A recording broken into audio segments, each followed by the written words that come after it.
Hey there guys, it's me, Copy Studios, and welcome to part 2 of how to get all the badges in the hunt. Today I'll be showing you how to get 5 more badges in 5 new games that I haven't covered, or didn't cover in my last video. If you haven't seen my last video on this, you should go check it out. I covered Barry's Prison Run, Piggy, Blade Ball, Pull a Sword, and Funky Friday. So if you don't have any of those badges, you can go ahead and go over to that video. Let's just get started with the first game, which is Brookhaven. Alright guys, so I'm in Brookhaven here. Oh, by the way, links to all the games that I cover will be in the description. Anyways, I'm here in Brookhaven, and the hunt thing that you need to do to obtain the badge is pretty easy. I already obtained the badge for this game. It was actually the first game that I got a hunt badge for. Basically, what you have to do here is come over to this sign from when you spawn in, and you can click it. And basically, click this sign, and a red barrier should spawn. What you have to do is you have to go around the area in this little border and find 20 eggs to collect, and it will give you the badge. See, you can already see one right here. All you have to do is just drive in or close to the egg to collect it, and there's a counter up there, 1 out of 20. So I'll be showing you all the locations for eggs. There's an egg over here behind this bush. There is one over here in this little area parking lot thing. Also, none of the eggs spawn in any buildings, so they're all outside, they're all visible. Alright, so there's one right here. Go ahead and collect that. There is one on this little mountain range thingy here. There is one up here on this staircase, so just go ahead and grab that one. There's an egg right here outside of the Brookhaven school, as well as there being an egg behind you in another little pocket area right here. If I can, okay, there we go. There's an egg here in the daycare kind of 4 pillars thing, as well as one very close by right here, right outside of the basketball court, I believe that is. Yes. There is also an egg over here to the right of the main entrance to the high school. Over here at the pool, there is an egg on the slide. So I'm going to climb up here on the slide and get the egg. There we go. There's also one under these little play place tunnels here. There is an egg right across from the little road where you got all the eggs at the school and stuff. So there's an egg right there. You can turn around. There is one outside of the police station. And then head this way. There's one up here at the top of this road. Jump. There is an egg right here in the kind of little pocket area where the museum is, I believe. There's a egg right here outside of the hospital. There is an egg right here to the right of the main entrance to the hospital. And I think I missed an egg, which was right here on top of the fountain. So once you get all the eggs, you should get a badge, and you unlock some special vehicles for the game. All the ones, no, this one, just this special egg car. Alright, yes, you get this special car for completing the hunt. It's pretty cool. I mean, honestly, it's gonna be good steal for anyone who plays this game. I don't yet regularly, so I mean, it's pretty cool, but you know, still. Anyways, on to the next game. Alright guys, so the next game I'll be showing you how to get a hunt badge in is Combat Warriors. So yeah, I wanted to cover this game to kind of explain this game because it's a little bit tedious. But basically, what you have to do is earn 150 score to access this obby, which you then have to complete in order to get a free UGC, which is cool, and the badge. Now it says here that 1 kill is 2 score and 1 assist is 1 score. Now I don't really know about Combat Warriors. I haven't played it that much. I've only played it with my friends. But for anyone who isn't like good at Combat Warriors, if you try Combat Warriors and you're not like the best, it might take you a while to get into the obby. I'm going to attempt, but I usually die the very first time I try and kill anyone. See? Oh my god. Like, I have no idea what I'm doing. I don't know if I'll be able to do this one. Luckily, there's 100 games in the hunt. You only need 95 to complete it. So this is going to be one of the games that I'm avoiding. If you're good at Combat Warriors, this is probably going to be no problem. The obby will probably be harder. But if you're not great at Combat Warriors or any like kind of games like this would be one of the badges that I would avoid. Me personally, I'm going to avoid it. Not saying you have to. You can at least try it out if you want to. But yeah, I don't know about this one. But that's all I have for this game. On to the next game that I'll be showing you how to get a hunt badge in. Alright, so the next game I'll be showing you how to get a hunt badge in is going to be Scp Roleplay. Now, this one is fairly simple-ish, but when I was first getting it, I learned everything, and it was kind of hard, but now that I know what to do, I know, like, what I need to do, and it's a lot easier for me. The first time I got it, I was actually filming this video, so I had to learn everything for the first time while making the video, and so I didn't really do a good job. So I'm back in the game to redo it. That way I can explain it better for you guys so that you don't have to go through what I had to go through. So to start out with the event, stand here, and after about 5 seconds it will teleport you. So it'll teleport you down here to one of these place with all the queues, and you can play with 3 people, 4 people, stuff like that. I'm just gonna go 1 player because I don't have anyone else to play with. It's gonna teleport you to Scp Roleplay, but with 700 players. Don't get deceived by that. This is the hunt thing. I don't know why it's called that. So it's gonna play this little cutscene, but that does sometimes pop up.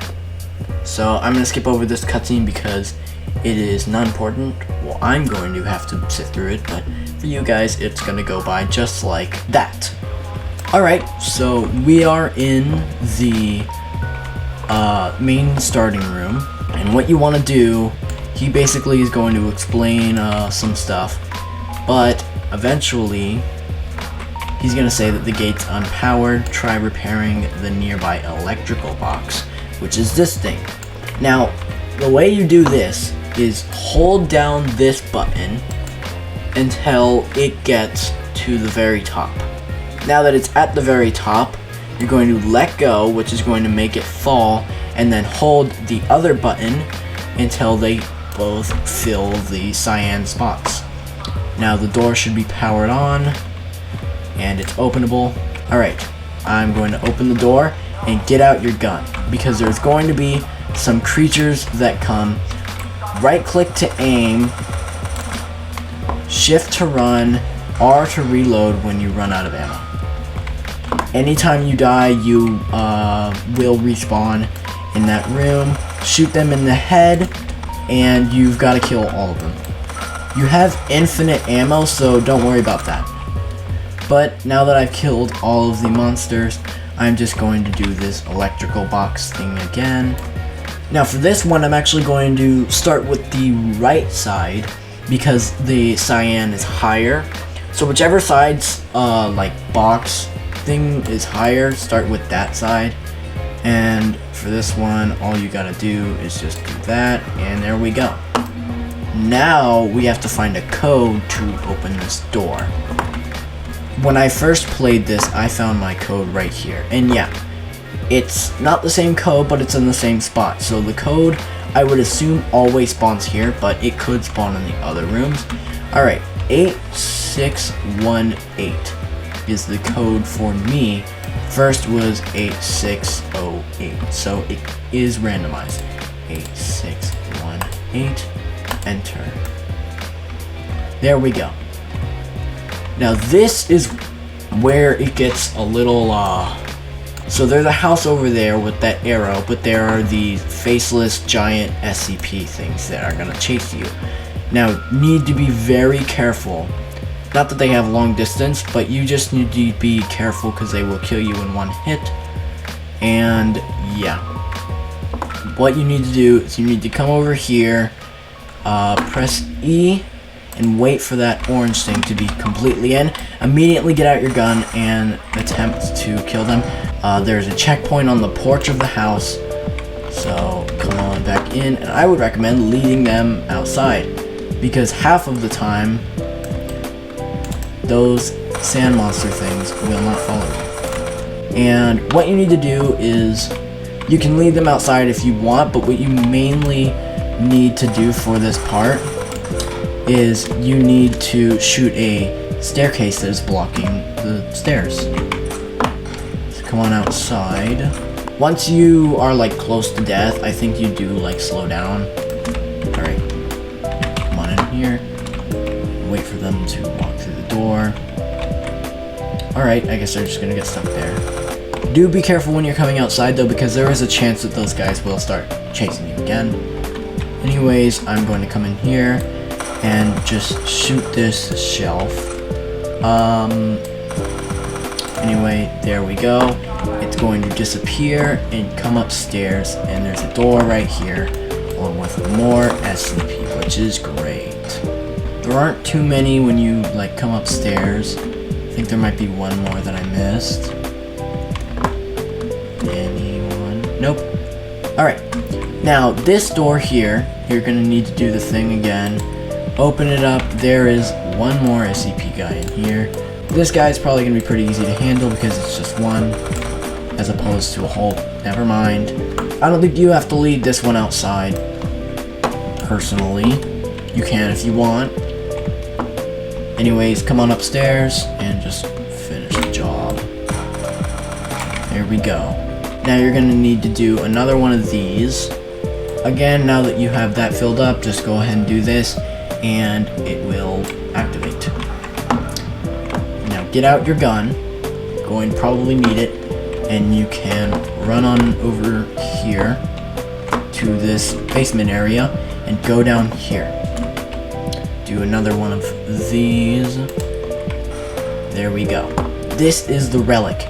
Be careful and be prepared to run once you collect this. So, grab the relic and immediately sprint out. And what we need to do now is get back to the bunker. But the reason we need to get out quick is because these monster things are gonna spawn. Go ahead and get out. And don't even like try shooting them. There's way too many. Yeah, these big guys are also gonna start chasing you probably. Anyway, just avoid them. And what we've got to do is we got to get back all the way to the main starting room and touch the giant black mirror at the very end of the room. And the reason I say it like that is because this hallway is crowded, so you might get hit a couple times, which is okay. But all you've got to do is touch this mirror and you are done. You've successfully been awarded with the badge for the hunt. You'll be teleported back to a roleplay server. That's all you need to do. On to the next game. Alright, so the next game I'll be showing you how to get a badge in is spray paint. So, the first thing that you want to do is come on over here to this guy, and it's going to say what's wrong, and my spray cans, they're all gone. Say what happened? A thief took them. Will you please help me get them back? Of course, find the thief and return the cans to me. I beg of you. Alright, so now what we've got to do is find the thief. So, in order to find the thief, we need to go down here into the subway. Head on down here and you'll see a green light, kind of like the one Hobo Joe had. So, step in here. Alright, so, all you need to do is spray paint and anything until another green light comes on. So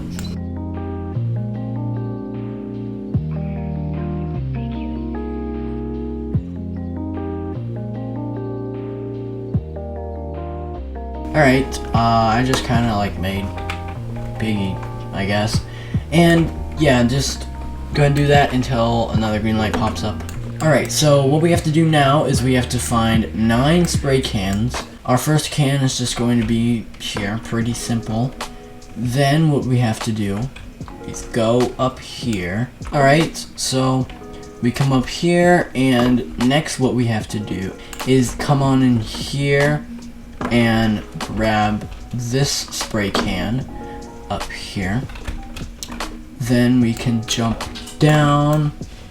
There's one, oh wait, there is one right here. Forgot about that one. If I can, okay, there we go.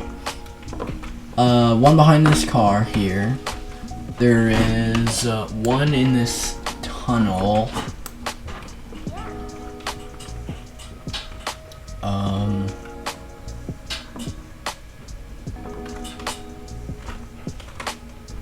Right here. Right here. Sewer lid. We need to go into the sewer. And there's one just right here. Now we go up here, which is where I thought that other ladder would lead us. We go on up here. And right here is a spray can. Alright. I think you gotta jump to get that one. And then our last 2 spray cans are going to be up here, so we'll come over here, go across this boardwalk, and over here to this boardwalk, go across, and our spray can is right here. You gotta jump down, you gotta go on up here. And our last one's gonna be right here. Alright, you found all the spray cans. Now I just need to return them to Hobo Joe, who is right over here. Alright, yep, the green light should be there, so go ahead and return him to Hobo Joe here. And your spray cans, you did. Found this badge laying in a dumpster. Please take it as a token of my gratitude. And good luck on the badge. Journey friend, get the act of kindness, and he starts dancing. That's how you get the spray paint badge. Fairly easy. That's about it for this game. On to the next one.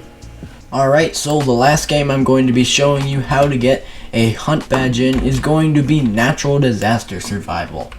Now, this one can be a little bit annoying, so in order to make it practically, like, very much easier for you, go into a small server. I'm in a small server here with about let's say like 5 other people. Basically, what you need to do for this event is go around the map, and there will be 3 clocks. Now, what you have to do is collect this clock and then survive the match with it. So, yeah, other people can take clocks from you, so I would be careful of that. You just kind of need to get lucky. See, that guy has a clock on his back. And what you need to do is you need to get 3 clocks in order to complete the event. I think about like 3 spawn per round. So I've got a clock here. Meteor shower, watch this guy and take cover. This is not good. But I've got a clock, so all I've got to do now is survive. If someone dies, they drop the clock. I don't have any clocks. I'm not going to waste your time grinding for them in this video. I would also like to say that number 1, smaller the server the better. I'm in a server with 2 other people. One of them is AFK. So that's good. But also, if you survive and you'll actually have the clock on your back, and you gotta bring it to the time traveling wizard guy. So just want to make that clear that you actually have to bring the clock to the wizard after you respawn in the tower after you survive. If you enjoyed, please go ahead and subscribe. I'll be making more videos on this until I cover all 95 badges needed to complete the event, or the event ends, maybe even 100. And yeah, that's gonna wrap it up for today. Bye bye.